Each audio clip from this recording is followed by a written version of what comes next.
No sé, me importa un pito que las mujeres tengan los senos como magnolias o pasas de higo, un cutis de durazno o de papel de lija.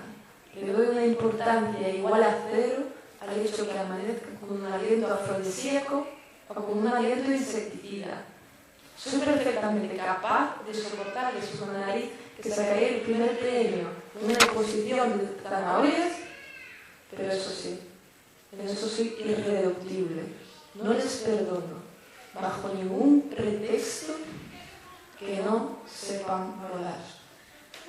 Si no saben volar, pierden el tiempo las que pretendan seducirme, y por más empeño que ponga en conseguirlo, no me es posible ni tan siquiera imaginar que pueda hacerse el amor más que volando.